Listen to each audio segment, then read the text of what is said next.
Come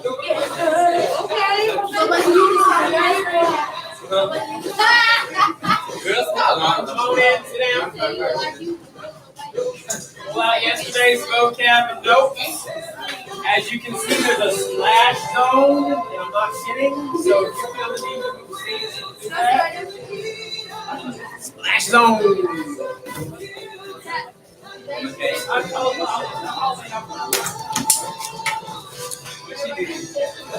arms in the pouch, take a seat. So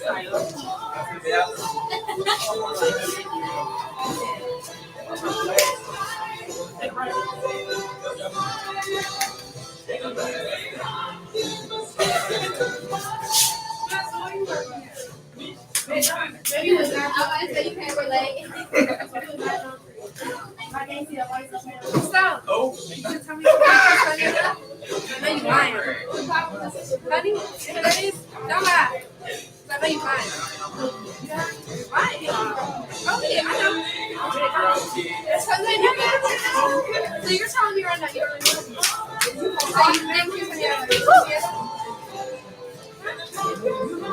do? She said you do. Oh, my bad.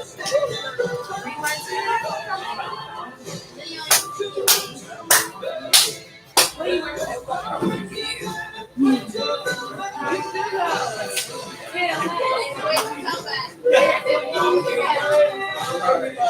Let's go splash for you.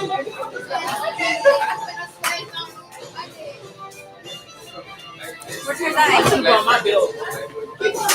You got to be grown. You have to grown trees. Once you grow my bill, you have grown trees. Oh, I know what they hear. Honestly, you can speak up. I'm feeling pumped. It's ready. Woo! Skinny OC. Made it. JR. Next question is, where's JR? You know he is. Which side? That's it. Nobody Nice outfit, somebody. How you boy? A boy.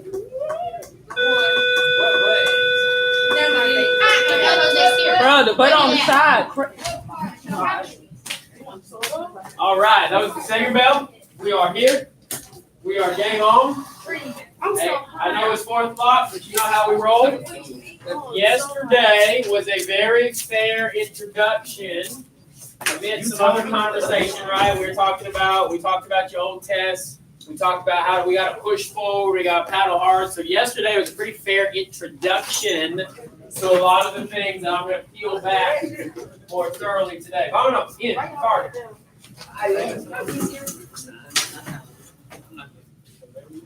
They're not late.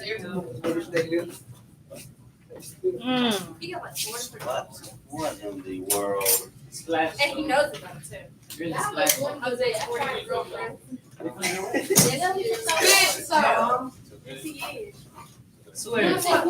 I should have worn my waders today. Did you or did you not? All right, let me restart. Welcome, read, computer. What is this? So there is a splash zone today. I'm giving you the fair warning, and it is like been to SeaWorld and they say splash zone. The whale will splash right here, and you're like, they just kidding about that. No. This is the splash zone. Let me sit in the So if you feel the need to move, you can. I am warning you that this is the splash zone. Are you interested? Yeah. Are you hooked? You know what the splash zone is? So if you want to move, you can't right now. Well, you're not in the splash zone. There's a lot of water. But these three right here, they wants to be in the splash zone apparently. Okay. Hey, Don't be hold electrocuted with it. up. Hey, pull one out. Let's try to save one of your ears. All right. Today, I've actually not seen a lot of you because you're in camouflage, and I would just like to point out this is, there you go. The picture you see on the screen here, this is me in Afghanistan in 2013, and the fellow you see on the left, he's a captain in the Afghan army, and that jacket he's wearing is that jacket right there. We traded uniforms before I left Afghanistan, and I traded for a whole uniform as well. So this is not exactly what he's wearing, but that jacket is. and then I traded for a uniform as well. So I see a lot of people in hunting camouflage. I decided to go a different direction with the military. You guys know I've infused my Afghanistan stories into our teaching a lot, so I just wanted to share that with you. I got a couple cool patches, traded with some Afghan soldiers. Thea actually rolls in here and starts reading the Arabic. She's like, "Oh, you're Arabic," and I was like, "I don't know what it says. Can you tell me?" And she told me that she read the Arabic in a way that I can't. So pretty cool history all around us, right? We're trying to make that connection everywhere we go. What did we talk about yesterday? The Cold War. Cold War. Well, if it's cold, why didn't you just put a jacket on? Pretty loud. Pretty loud. Thank you. If it's a Cold War, why don't you put a jacket on? What define? Oh, now I don't have any notes out. Get that vocab out, right? Yesterday was an introduction to several things that I'm going to peel back much more thoroughly today. So I provided you with notes, What was you saying about and they are. It was actually shooting. That's right. You're right. You see her? I did hear that. She went like this. That's why I asked her. She was like this. I provided you with notes. I just stacked my notes. Is there a lot of water so I can do it? No, David, you want to sit there. David, Sit you there. made a choice. You made a choice. JR, what's up? What's up with the boots? Whoa. Look, Matilda. These are fancy uniform boots. Okay. Hey, in terms of an army uniform, these are actually the fancy uniform boots. But I never wore them all that much. And then I'm not in active duty anymore, so What I size wear is them boots. shoes? These boots are size 13. God, lucky number 13. You know that Toby Keith song says, "I'll put a boot in your butt." It's the American way. All right, I'm way off track now. Way off track. JR, did I answer your question? Some cloud shoes, man. Glad you. Hey, a Cold War. What is the characteristic of a Cold War? They're just talking, watching each other. Tensions. I love that key word. JR, what'd you say? All right, they just talking. They just watching each other. And the Cold Wars are also characterized by a lot of competition. We talked about ways they were competing. Actually, a couple things that were beneficial to society, advances in math and science and technology. What was that competition? Math, science, technology. Space race. Space race. Yeah. The space race was actually very beneficial to all of the world. Even though there were these two sides competing, having a standoffish war, the space race was still actually beneficial to society. All right, well, that's a Cold War. Tensions, competition. What's the opposite of that? A hot war characterized by shooting. Yeah, shooting war, a hot war. You know, that's not a term you're going to see a whole lot of places, but hot war, shooting war. I just want to distinguish that Cold War means there's tensions, but you're not shooting. The opposite of that, of course, then is a shooting war. I'm going to go real fast through a review. This is stuff you've already seen before, so I hope it just jogs your memory. Cold War was this period of tension between the U.S. and the USSR, aka Soviet Union. Now, you might know that to be Russia, but remember, we can't quite use the word Russia just yet. But if that works in your brain, that's okay. This Cold War period is after World War II, and it includes these variety of competitions, such as the nuclear arms race, the space race, some proxy wars, the things we're going to talk about at length today. Let's remember how we got there. The fall of Berlin, the Americans and the Russians meet in the middle, high five, handshakes, hugs, how you doing, buddy? This picture on the screen, I'm not sure if I had this picture up yesterday. This is an American officer and a Russian officer, a Soviet officer, hugging each other. Things were good for about 3.5 minutes, right? Being a little sarcastic, but things were good for not very long. Because as soon as Berlin had fallen, what did we have to do? We had to figure out how to lead Germany, right? Post-war administration of Germany, and Germany gets chopped up into these 4 different zones. 4 different zones, but really like 2 big zones. The Soviet side to the east, and then the democratic capitalist sides to the west. And the capitalist sides were administered by the U.S., France, and Britain. And then poor little Berlin, smack in the middle of the Soviet zone, the city itself gets chopped up into 4 areas. So you see that little color spot on the screen. We've already talked about this. This should be a review. So there is trouble on the horizon, right? We are at odds with the communists, the Soviets, and clearly we're going to have some struggles coming our way. Here's how the world divided, right? A big us versus them. I always think I'm right. I'm a good guy. But guess what? It's hard to imagine, but they thought that they were right. They thought that they were the good guys. And that gives this big us versus them tug and pull, and this is how the world shakes out. Neighbors are divided between, so blue represents the West and capitalism, red represents the East and communism. But right here, right on the border, you got neighbors diverging, right? You have neighbors who share a border who are on different teams, and we're definitely going to see some conflict there. JR, I saw a hand. In war, nobody thinks they're wrong. In war, nobody thinks they're wrong. Yeah, that's a big idea for you guys to start to understand. As much as we drill factoids, hey, memorize this vocab word, hopefully you're starting to think like a citizen of the world, and you realize that maybe I'm not always right.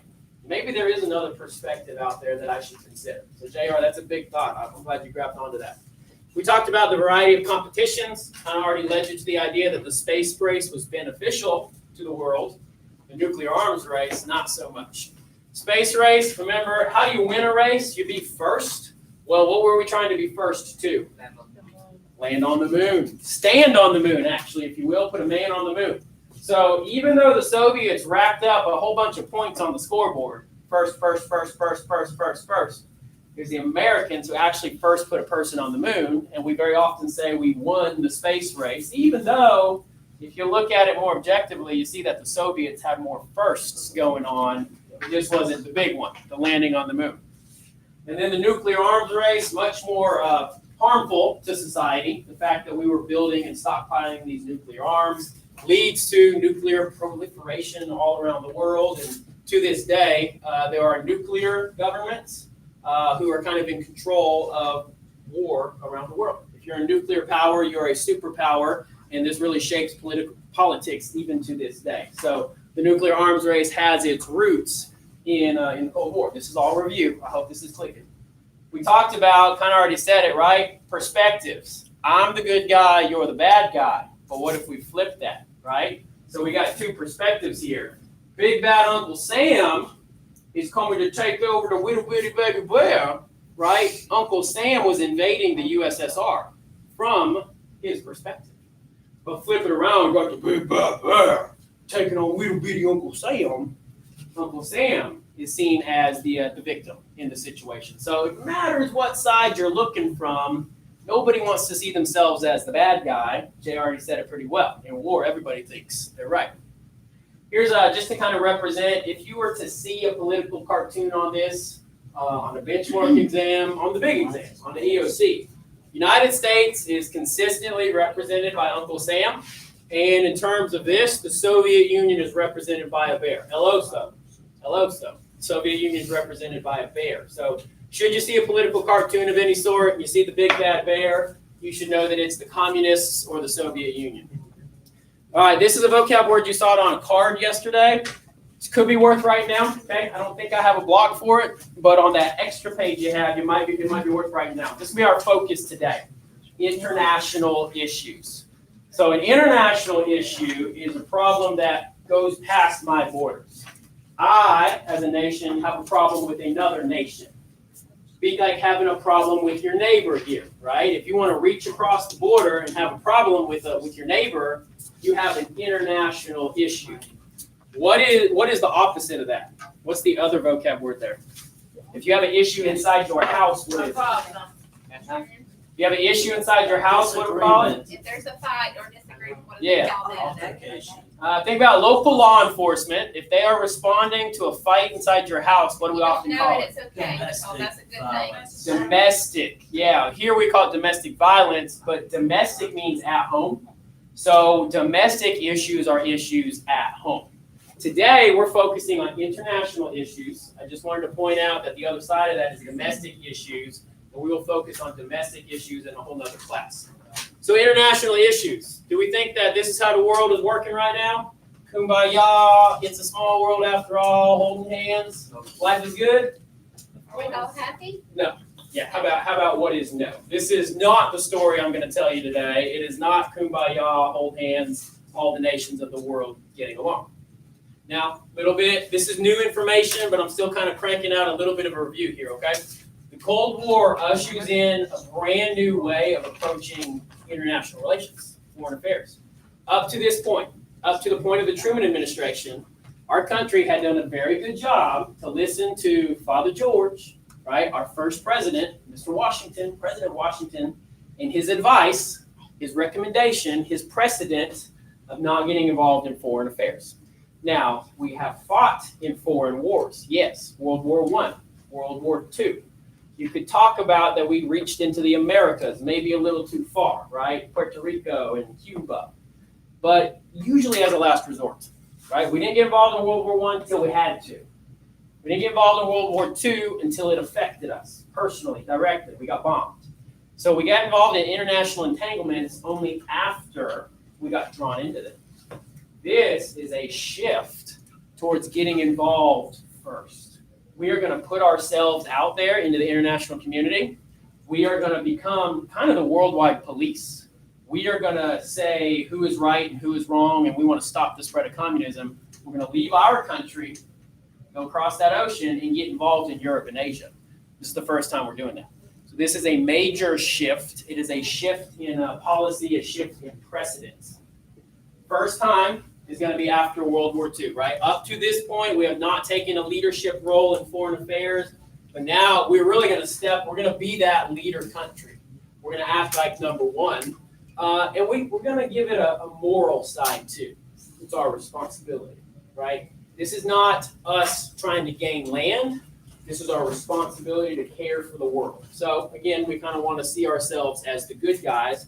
And how does it benefit us? Well, it gives us greater security at home. We have to leave America to protect America. This is the idea, okay? So you got to shift it in your brain. Everything up to this point was stay at home, America first, protect our land. Now for you guys, and for me, to be honest, this is very normal. I grew up in a country that was already spread around the world, right? September 11th puts us in Iraq and Afghanistan. That's pretty normal to me, right? I grew up in a country that was spread around the world. You definitely have grown up in a time period where America has been spread all around the world. But people right now have this America first attitude, and it's a big shift in their mentality to try to spread around the world or to think about going around the world in order to protect home. So leads me to the Truman Doctrine. Here's a vocab word for you. Okay, I've tidied up all that review stuff. I've set the stage. The Truman Doctrine. What I want you to do is write that first bullet point that's in purple. Right, the first bullet point that's in purple. The picture you see, this is President Truman. The last time we saw President Truman, he was announcing to the world the use of the atomic bomb. And we saw a really bad reenactor trying to give his speech with bad slick back hair and glasses. It was me. Last time we saw President Truman, he was talking about the atomic bombs, okay? Now this is Gentleman Harry Truman, right? He is now the leader of the free world. And guess what? When you name or when you come up with a new doctrine, you get to name it after yourself. That's how it works. So that's why it's the Truman Doctrine, named after President Truman. Truman Doctrine states that the United States will support any nation threatened by communism. If you are being threatened by communism, we will come to your rescue. This is put into place in the year 1947. So you should think that the war ended in 1945. So we're pretty close to that point, 1947. And it comes from the belief that if Europe is overtaken by communism, it will be bad for the rest of the world. We can't have one country topple because the next country will topple. And it kind of reminds me like of dominoes, right? If you tip one domino over, all those dominoes in a line are going to fall. The belief was, this is called the domino effect. The belief was that if one country fell to communism, its neighbor would fall, and its neighbor would fall, and all of a sudden all of Europe is communist, and we don't have friends in Europe anymore. So we will put ourselves out there to protect anyone from communism because we don't want any country to fall to communism. Now, knowing what you know about how government works, how do you think we are going to go about protecting Europe? Money, money, money, money, money, right? Right? Make those dollar bills right. We're not sending soldiers. We're not putting boots on the ground. We'll send some equipment, but that's kind of the same thing as sending money. We're not sending people, we're sending money and equipment. I love this cartoon because it shows the virus of communism. We're pretty familiar with viruses, aren't we? These past 2 years, we understand how viruses spread. Well, this Truman Doctrine, it uses pretty similar language that we've used related to COVID. We want to stop the spread. We want to contain the virus. In COVID, the way we would do that is with masks, social distancing, and cough into your sleeve. On the extreme example, we go into quarantine, right? That's the how. Well, in the Truman Doctrine, there's a couple of hows as well, which we're going to keep talking about, one of which is spending money. So I want your brain, maybe this works for your brain. When you think about how do you stop the spread of COVID, I want you to make that comparison to stopping the spread of communism. That's the same thing going on here. Stop the spread of COVID, stop the spread of communism. It's a different concept, but it's the same idea, the same process. So what you have here is President Truman making it rain money in order to stave off or push away that virus of communism, bad communism. Truman Doctrine here, he asked for, so what you see is a newspaper. You know I love primary sources. I'm a nerd that always tries to read the original source. This is a newspaper that says Truman asks for $400 million to aid Greece and Turkey. Greece and Turkey were two of these first countries that we really came to help. They were on the board. They were border states. They were on the edge of communism and capitalism, and they could have gone either way. Greece and Turkey could have become communist, but because of the Truman Doctrine, because of this idea of containing communism, we were able to keep Greece and Turkey from going the way of communism. Now today, Greece and Turkey aren't our biggest friends by any means. We didn't make this long-lasting friendship or anything like that. We haven't gone to battle on behalf of each other or anything like that. But at the time, Greece and Turkey were very, very important. If they went communist, all of Europe might have gone communist. So $400 million, that's certainly not chump change, right? And I think multiply it by 4 or 5, we're talking $200-300 million in today's dollars. That's a pretty big, or excuse me, like $1 billion, right? $1 billion plus in today's money. Pretty significant aid package. So you got to think about how many dollars that was at the time and what it's worth now. This brings in, so the Cold War itself, kind of to summarize the Truman Doctrine here. I've given you a lot of things. As long as you wrote down that first statement, you're on the right track. I'm just trying to weave the rest of the story for you here. The Cold War changes how we deal with international issues. That first big vocab word I talked about.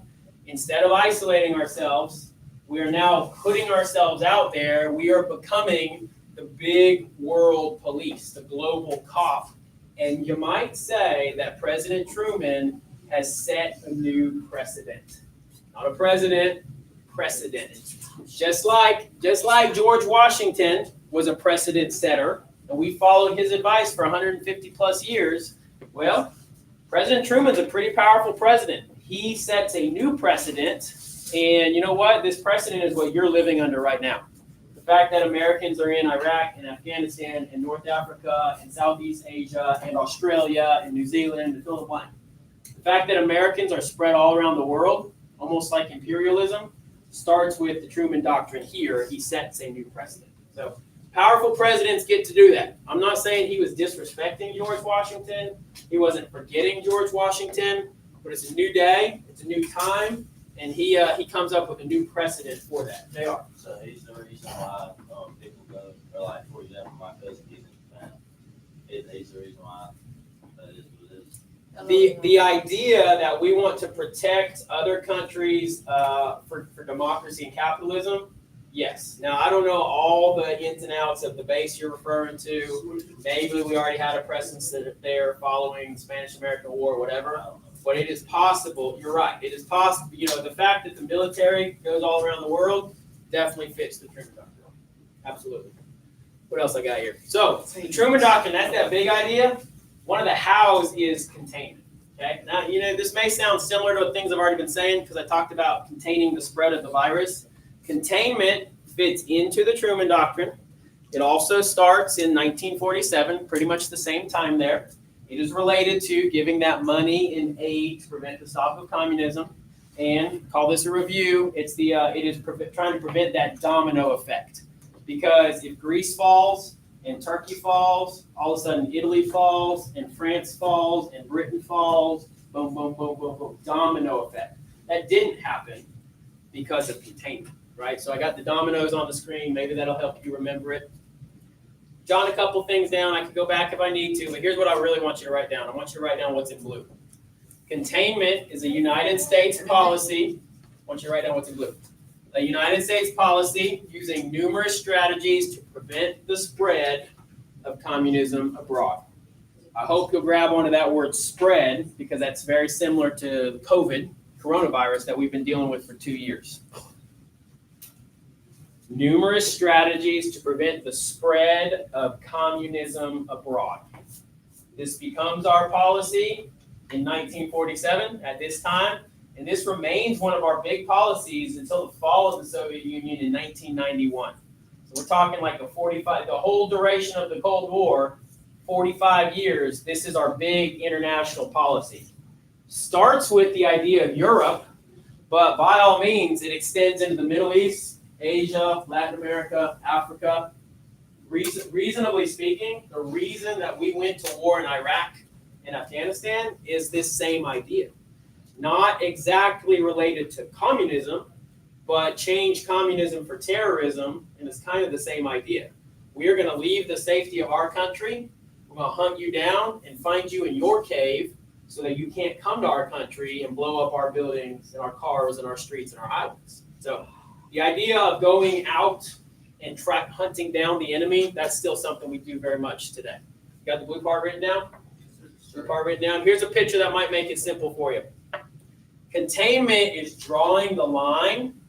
We're going to say, I understand the Soviet Union is communist. I understand. I accept that they've gobbled up a couple of countries already, but I draw the line here. They get no more.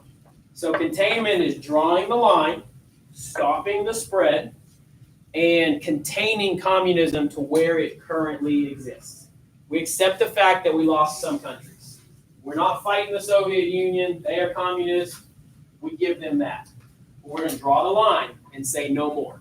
This is what containment is. So hope that, guys, whenever I show you pictures, I'm trying to give you a mental association so that when you get to the booklet or you get to the flashcards, or definitely when you get to the test, you got something you can pull out of your brain, something you can connect to. So that's why I put the moving images. That's why I talk through pictures so much, because I want you to understand and make that connection in your brain to what it actually is.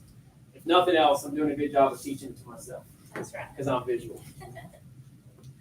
Y'all got stuff written down? Here's the why. Why do we want to contain communism to where it already is? Because communism's evil. And we don't want it to come to America. Is this tomorrow? This could be America under communism. Look at the charged imagery there. It's a fire. It's the pit of hell. There's people choking women, right? They're going to come for our women and our children. This is the imagery of America under communism.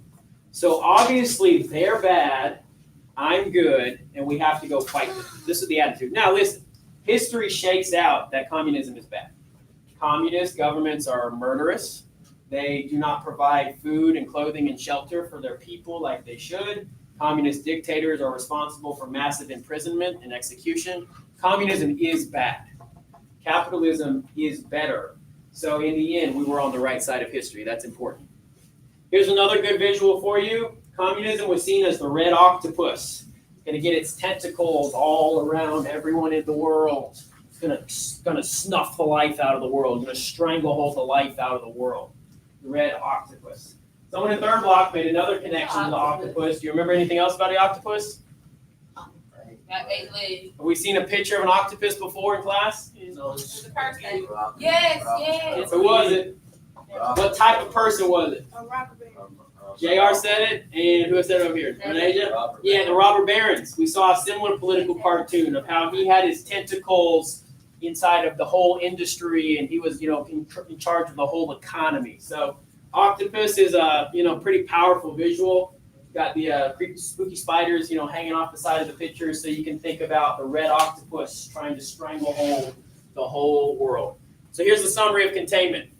By pledging to protect the world against communists, we basically become the Globo Cop, the world's police. Now, reminds me, nobody say it, reminds me of a early 2000s movie called Team America World Police. I am not recommending this movie to you because it is terrible, but you might remember, if you've seen it, right, if you happen to put this in your brain, the idea here is that Americans are braggadocious and brash and cocky and arrogant. They are Team America, and they're in charge of the world police. So containment kind of leads us to this attitude.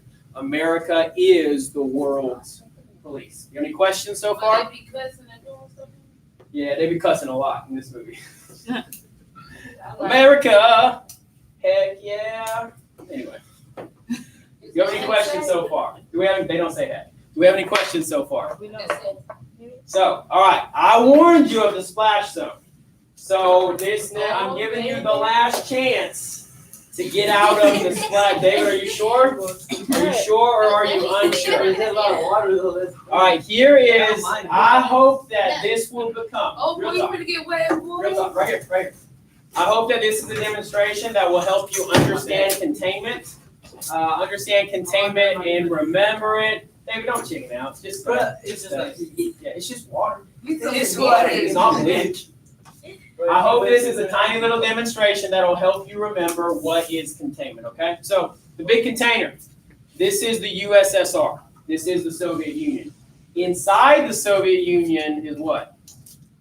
This is communism. The water is communism. Now, before containment, communism was free to spread around the world. Communism was free to spread. I got myself wet too. Now, countries like Hungary was gobbled up by the Soviet Union.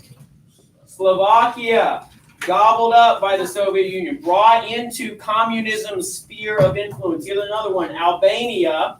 So Hungary, Slovakia, and Albania, they are communist countries. Once they're inside of communism, you know what? Even if I try to snatch them out of communism, they're drenched in communism. Those three countries got gobbled up by communism. They are communists. But containment is not going to help any of those countries. But what containment can do is help countries that neighbor them. So containment is the lid. With the containment policies, I put a lid on communism. Now, those inside communism, they are communists. Once that lid is on communism, is communism free to spread anymore? No, we've drawn a line, we've put a lid on communism, and it cannot spread any farther. So containment is the lid. What happens when communism wants to spread to the next country? The neighboring country? It can't. Containment is the lid. However, the countries inside are communist. We accept that these countries have fallen to communism. We are not going to fight on their behalf. But if we look at the countries next to them, we are talking about Greece. I told you Greece, and what was the other one? Turkey. We are going to come to their aid to the tune of $400 million, upwards of $1 billion in today's money. Now, they are neighboring USSR. They are neighboring the container, but they are not inside it. They have been protected from communism because of the lid. Containment. Thank you. So Greece and Turkey are protected because of this $400 million. These countries stay not communist. The word I made up. They not communist. These countries stay not communist. Now, what if America inside of Hungary? Hungary is in the bottle. There was actually a rebellion inside of Hungary. Some people were trying to overthrow the communist regime. Doesn't that sound like something America would be interested in? Yes. Right? We want to support people who are rebelling against communism. Well, here's the reason we didn't get involved. What if we open the lid of containment? What if we attempted to help the Hungarians? You know what? Communism could have spread again. And furthermore, more than that, it actually would have been an act of war that could have brought the whole world to the brink of destruction. So it would have been. That was outside the splash zone. Yes, it is. That girl red. It would have been an act. My bad. Hey, my bad. It would have been an act of war if we had gotten involved in the countries that are already in communism. So let me round it up here. Mario, my bad. You were not in the splash zone, and I still got you wet. That Shamu whale just had an extra splash. Containment is the lid. If you fell to communism, you were stuck. You are a red country. We would not open the lid to communism. We put a lid on it that is containment, and this is the Truman Doctrine. Somebody clap. Somebody clap.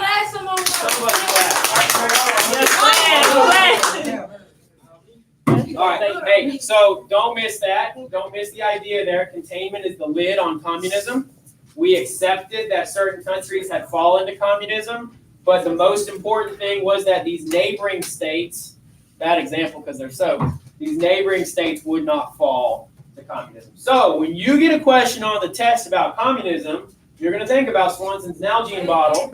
You're going to think that the lid is containment, and you're going to remember this whole demonstration, and you're going to get that question right. I know that you are. I know that you are. Let's pause there for our bathroom break. Go ahead and walk the long way. Take that brain break. Thank you for playing along. I appreciate it.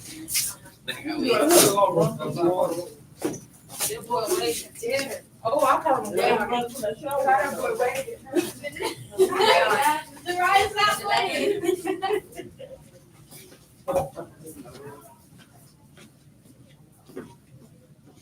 They wanted to get wet, clearly. Poor Maria, she was outside the splash zone.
Why I got a little slash right here?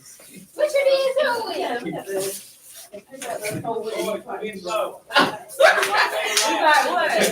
just like me. Light, laid flat. Miss Rosa, what you did to the paper? 35 Y'all just, I dropped it. I'm trying to find out. What you did to it? Snaps to Miss Roser for cleaning up behind me. I appreciate that. I did that. If, There's not enough paper towel. if anybody needs a new set of notes, Amaria, are you good? You need a sheet of paper? I dropped it. You got it. How about it? Just warm it up. Just warm it up. It's all dry. How about it? All right, check it out. So that was, right, I led you to a fun point. I hope the demonstration landed. It makes sense to you. We will reference my demonstration as we keep talking about containment, okay? So I do these things so your brain can make the connection to it. Let's drive to the finish line. We've got 35 minutes. Let's drive to the finish line. Let's drive to the finish line. Okay, now check it out. Real talk, real talk. It's too long. Oh. If you like this stuff, if your brain is making connections on this stuff, awesome. If you want to read more about it, if you're seeing how this My fits brain into hurt. today, if you're seeing how this fits into the present day Congress, the present day military, the present day social interactions, racial tensions, whatever. If you're seeing how this fits into that, good. If you're not seeing the bigger connection, daggum, at least you can memorize the facts, okay? You can at least memorize the sequence of facts that I'm throwing at you, spit it out on the test, pass my class, and move on, okay? I'm not begging you to be a historian, but I am leading you to the information that you got to use to get out of my class. I wasn't saying Ready? nothing bad about your class. Steady. I'm just saying the time is going. Let's go. Now we got 34 minutes. The Marshall Plan. What I want you to write is what's in blue. The Marshall Plan lasted for just 4 years, but it's a very significant 4 years. A lot of people say that the Marshall Plan is really the start of the Cold War. 1948 to 1952. Now, it could have been renewed after that amount of time, but it wasn't. So in the end, it was only 4 years long. Marshall Plan is a program of economic aid to reconstruct war-torn Europe, especially Western Europe. Now, do you remember when I showed you before and after pictures? I think it was on our Normandy class day. I showed you broken down rubble buildings in church, and then I showed you today how it was rebuilt. I showed you the war-torn, scuffed-up beach, and then I showed you Grandma and Grandpa walking on the beach. That is because we rebuilt Europe, right? Europe was broken down, war-torn. It was not a good place to live after World War II. But because of this, again, money, because of the money that we sent to Europe, Europe rebuilt. And from that, we get a lot of friends and partners. We get democracies. We get trade partners. So that is why we wanted to rebuild Europe. It is named after the guy who came up with it. So maybe someday, if you come up with something, you get to name it your name. George C. Marshall. And it's originally called the European Recovery Plan. And I kind of wish it was still called that, because that says what it is, a European Recovery Plan. But AKA, also known as the Marshall Plan, that's what we actually call it. Here's a little side extra for you. George Marshall was a general in the war.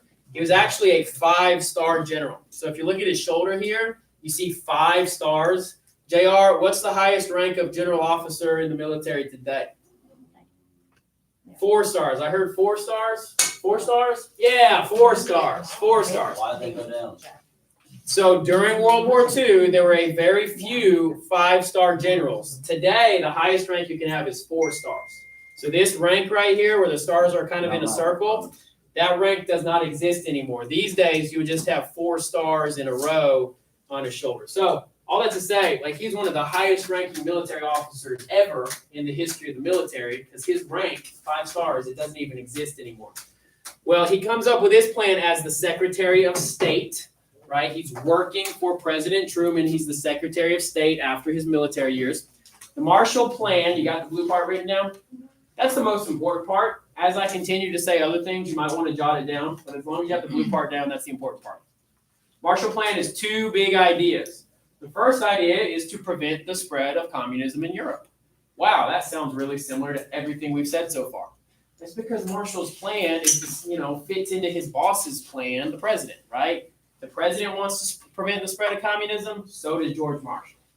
Part two is what really makes it its own thing, makes it unique. We are going to spend money, give money in order to create democracies and free market, i.e. capitalist economies. We want to Control C, Control V, America, all around the world. What's Control C, Control V? Copy and paste. We want to copy and paste. I'm trying to use computer language, trying to connect with you guys. How about my friend said it was Shift C one time? Well, he's wrong. I don't know what it is. We want to copy and paste America all around the world. Now, as an American, listen, nobody loves America more than I do. As an American, that sounds like a great idea. But what if somebody doesn't want to be exactly like America? Are we imposing ourselves on them? Are we making them become little America? Big thought, right? Something to chew on. But this is what happened. We kind of copy and paste democracy and capitalism all around Europe. This is the big plan of the Marshall Plan. Overall, it costs $13.3 billion. That's how much we spend. But again, I should do the math. I'm sorry that I didn't. If you multiply that by 4 or 5, we're talking like upwards of $100 billion in today's dollars. So maybe that helps you brain understand it a little bit more. Here's a number we can understand. It was 5% of the American national budget. Today, I actually looked it up between classes. Today, as much money as we spend overseas, we only spend 1% of our national budget on other countries in foreign aid.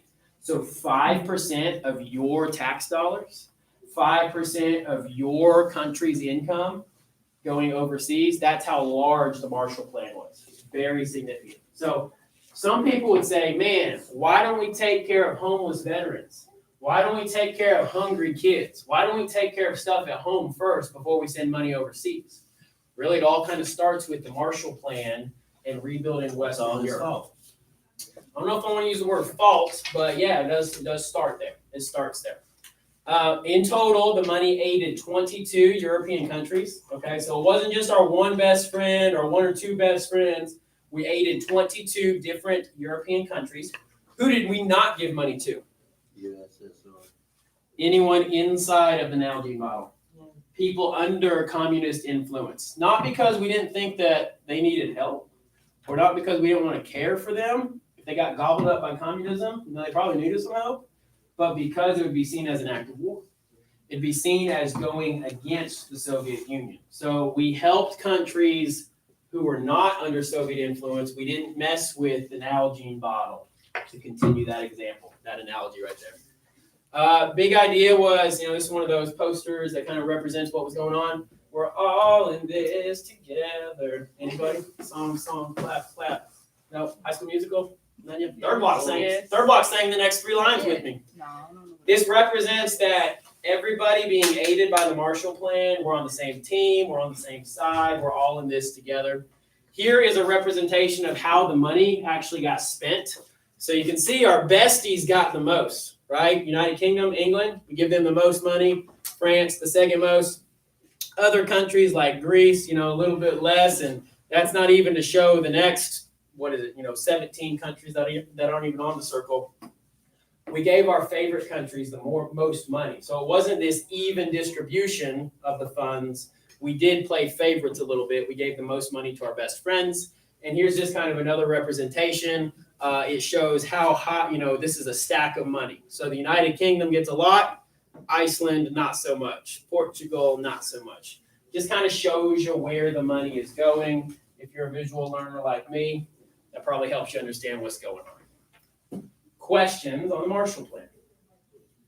All right, moving on to containment in action.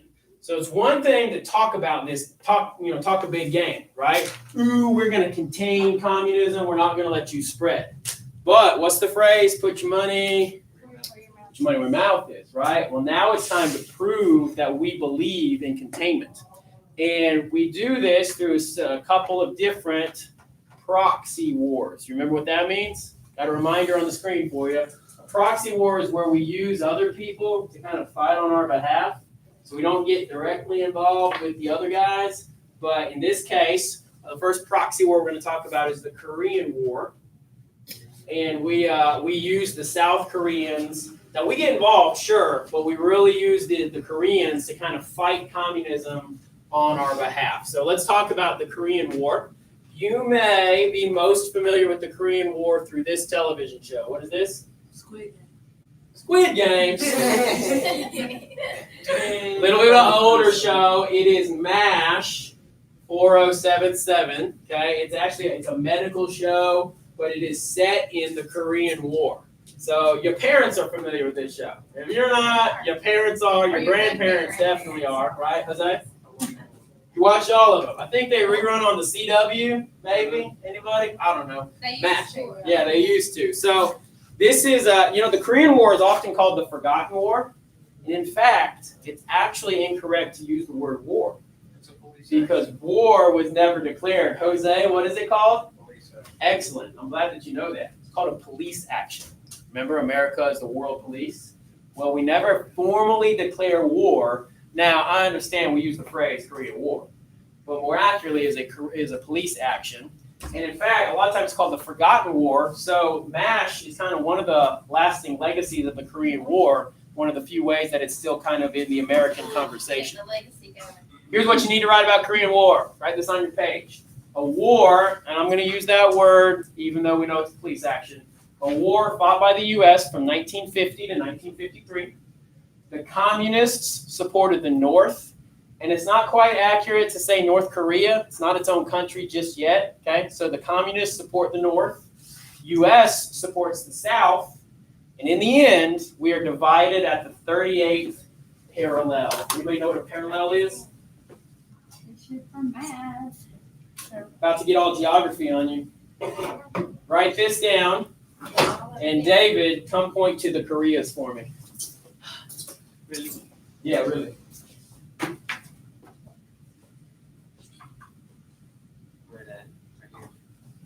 Excellent. So far East Asia, you can see on my globe here, this is the Koreas where my finger is at, and they are divided by this line of latitude called the 38th parallel. There's not a river there. There's not a mountain range there. It's just a line. It's an invisible line on the ground. Much like we've talked about lines of parallel latitude already. Remember 5440 or fight? Remember that they actually settled for the 49th parallel? Remember 3630 as it relates to slavery? I hope I'm saying stuff that makes sense. We've talked about lines of latitude before as well. Well, this time, the big one we need to know is the 38th parallel, and it is the divide between North and South. So that was some explanation. Do we have this written down yet? Yes. Everything in red? We have it written down? All right. A little bit more about the Korean War. You can write down as you feel you need to, or just pay attention to my story. Yeah. The Korean War, this was the first time that we were really going to try to make sure the communists didn't take over a capitalist democracy area. So it was the first time that containment is really put in action. It all starts like this. Now, this is extra. This is to help you understand. Before World War I, all of Korea, everything in green here, this is both Koreas, belongs to Japan as far back as 1910. And it stays this way until the war is over. But guess what? They lost, if you remember. Japan loses. The Japanese in the north surrender to the Soviets. The Japanese in the south surrender to the Americans. Okay. At first, that works because we were both allied countries. But just like splitting up Germany, we now have a problem because the Soviets control the north, and they believe in communism. The Americans control the South, and we believe in capitalism and democracy. All right, we have the stage set for conflict. You see the 38th parallel right there? That's the divide, North and South. Well, the Korean War here is when the North invades to the South, starting in 1950. The The U.S. immediately jumps in, supports the South. This is a big statement I'm going to make that summarizes most of the war. They went back and forth several times. To the north, to the south, to the north, to the south. Actually, I can show it to you like this. This is the Korean War in 4 pictures. June of 1950, we're divided at the 38th parallel. When the North invades to the south, Communist Red, they take over almost the whole Korean peninsula, right? Very little capitalism left, very little good guys. Well, the Americans get involved and push them all the way back to the north. And then, big summary, we go back and forth several times until we finish right exactly where we started at the 38th parallel. 4 years of fighting, 3.5, 4 years of fighting for literally no change. 50,000+ American dead, not to mention all the other nationalities, for literally no change. This is what summarizes the Korean War. What I'm about to tell you next is a little bit extra. Okay, I don't do this often, but I'll just flat out tell you this is not on the test. Just listen, because it's interesting. Listen, because you should know about this as an American. The leader of all forces in Korea was General Douglas MacArthur. He was a World War II leader. He fought in World War I. He was a general in World War II. And come time for Korea, he's the big boss, the biggest of bosses. He's one of those 5-star generals, one of very few. He leads all U.S. and UN forces in Korea. General MacArthur wants to use this newfangled technology called the atomic bomb. Remember that thing? I know you do. We just had a long conversation about it. But President Truman says no. So, President Truman gets a lot of criticism for using the bomb in the first place. It effectively ended World War II. Do you think that we could have used it to win in Korea? No. What do you think would have happened if we did use it in Korea? They killed each other.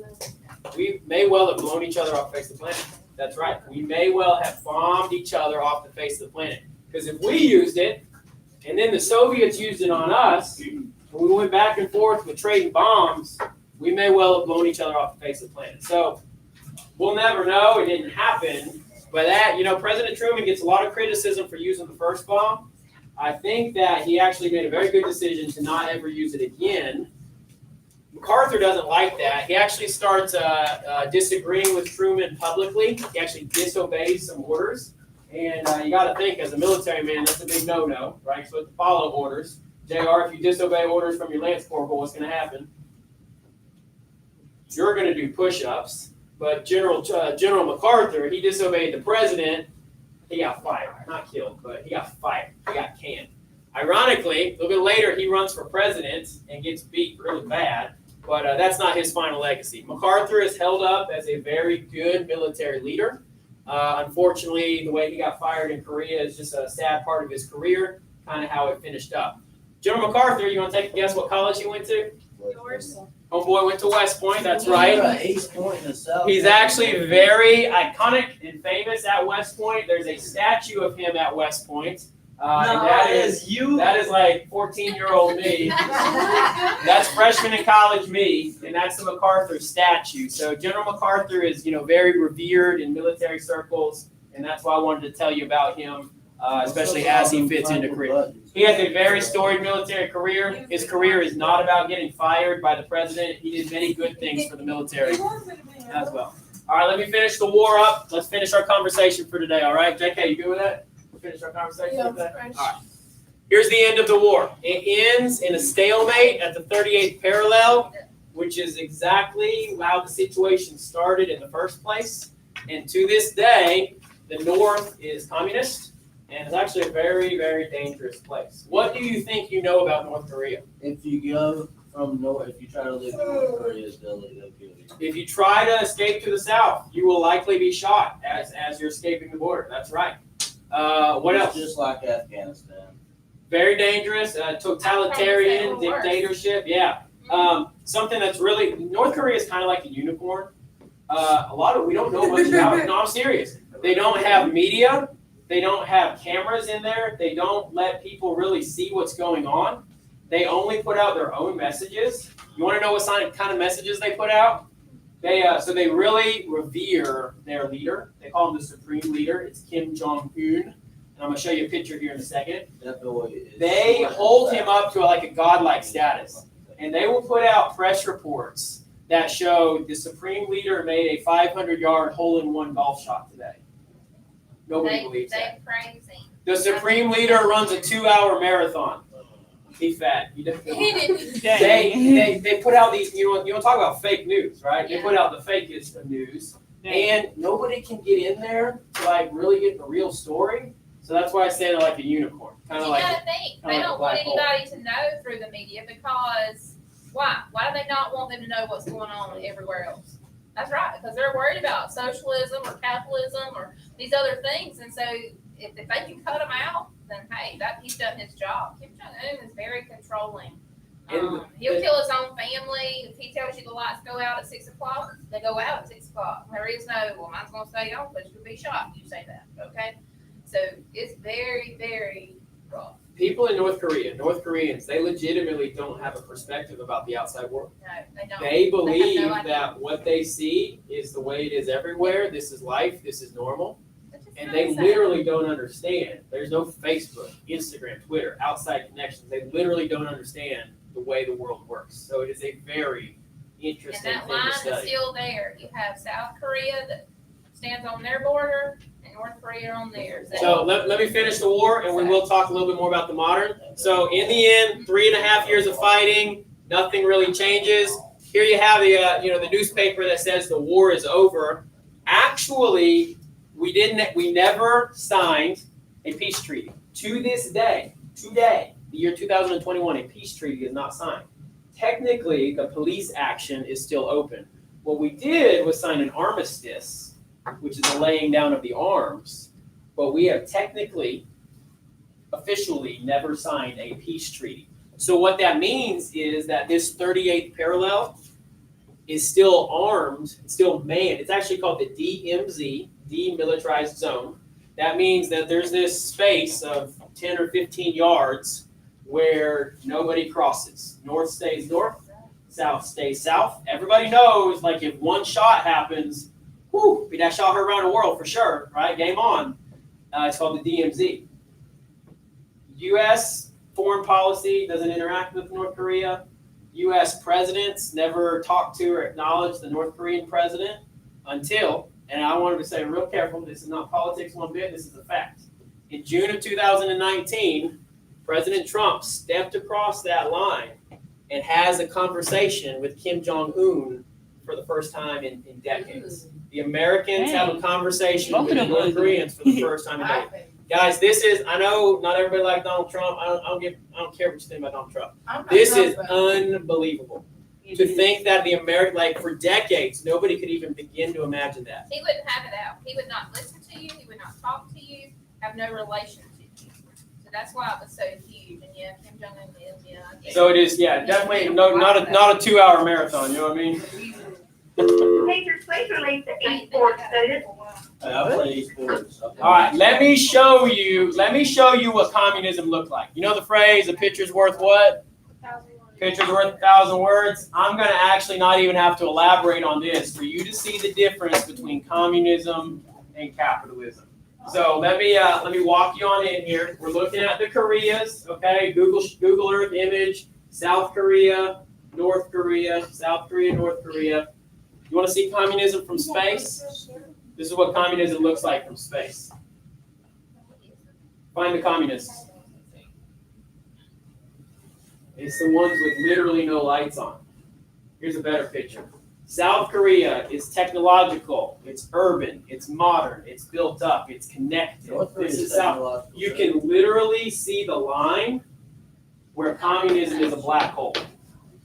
This is dictatorship, this is control, this is a lack of technology and growth. This is capitalism, this is communism. I don't feel like I have to say too much else. You can see the communism from space. You can almost feel the oppression of these people through the picture. I don't know about you, I can. Communism so big you can even see it from space. Now, the Korean War, I continue to use the word war even though I know it's a police action. It's a very nice memorial to the Korean War in Washington, D.C. If you ever get the chance to go, to DC, you should definitely find your way to the Korean War Memorial. You kind of almost walk up on it. Let me tell you my story about it. When I visited, you almost just like walk up on it, especially if it's a little bit darker, headed towards nighttime, or really especially if it's foggy, because what you walk on is this group of about 40 soldiers, 40 iron cast soldiers, and it's like they're on a patrol. It's almost like they're in Korea, their heads on a swivel, they're listening for any enemy, they're listening for any booby traps. It's cold. You can see that it would be cold in Korea because they're wearing their big overcoats. You got a guy with the radio, you got a guy with the machine guns, you got the lieutenant who's leading the patrol. I have been able to visit this before, and I can tell you it's really beautiful. It's really kind of a peaceful moment to think about what happened in the Korean War, and to consider the 50,000 people who died in the Korean War as well. This is in January when I went to Washington, D.C. with the National Guard. I got to visit, and I've been there a couple of times, other visits to Washington, D.C. as well. So the one I want to give to you. A lot of times I hear students say, Alma's so boring. I just want to get out of here, blah, blah, blah. However that speech goes for you. Guys, the whole East Coast is open to you if you'll drive.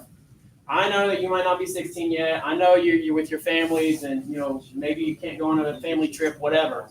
But if you'll get in the car and drive 4 hours, man, you can see a lot of stuff. 6 hours to Washington, D.C., take a weekend trip. I know what Alma is. I know Alma is small. I know Alma is growing. But guys, you're not trapped in Alma. You can live here and still visit other places. Pretty cool. So let me give that to you. Don't think that you have to come here, stay here, die here. You can visit places too. And you should go to Washington. Washington, D.C. is a great place to visit. All right, hey, let me finish, and we'll put tie a bow around this conversation. So this is extra. This is not for your notes, but I think that this last thought is going to kind of summarize a lot of points that we've been talking about so far. There's this concept called brinkmanship. And if I go to the brink of a cliff, like where have I gone to?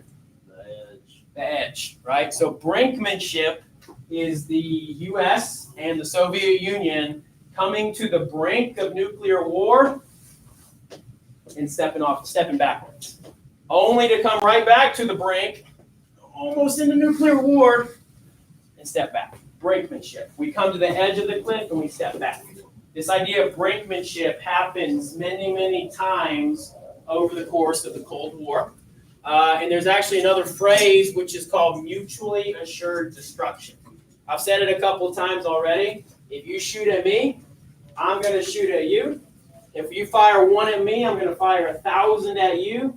The idea was I have so many bombs and you have so many bombs that if we bomb each other, we are going to destroy each other, I promise. Mutual means both. Mutually assured destruction, we are going to destroy each other. So that idea is actually, this sounds crazy, that idea is what kept us from shooting at each other. Because if I shoot one shot, man, I'm going to get the full Monty back. If they shoot one shot, we're going to blast them off the face of the planet. It's a very scary time to live. You don't even understand it. I don't either. We haven't grown up in this era.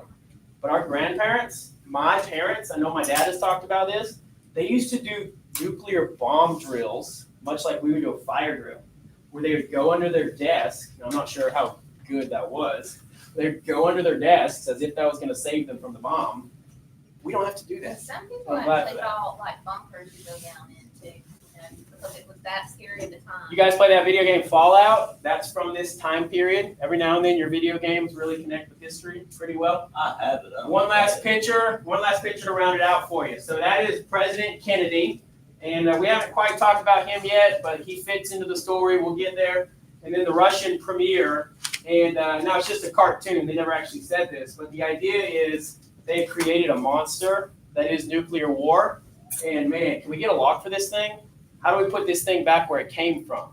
We've created a monster. We don't want to use it, but it's almost like it's going to be unleashed. How do we put this thing back where it came from? So that kind of summarizes up the whole time period. Here's what I want you to do now. Find a spot on your extra page, whether it's white or gray. Just find a little spot. And I want you to answer this check on learning. So number one, I'll give that to you. This is President Kennedy, President John F. Kennedy. We haven't talked about that yet. What he says is, we will support any friend, oppose any foe, in order to assure the survival and success of liberty. Who was our major foe that he's referring to? And what is one friend that we might support? Now I learned a new meaning for foe. What is it? Family over. Yeah, FOE, family origin. Foe means enemy. That's what I'm referring to when I say foe, okay? So do this to yourself. In a second, I'll ask you to share with your shoulder partner, and that's kind of how we'll round out our class, okay? Now, you already wrote the question, No, yeah, just a quick answer, just to check on learning. and one we gave Kennedy.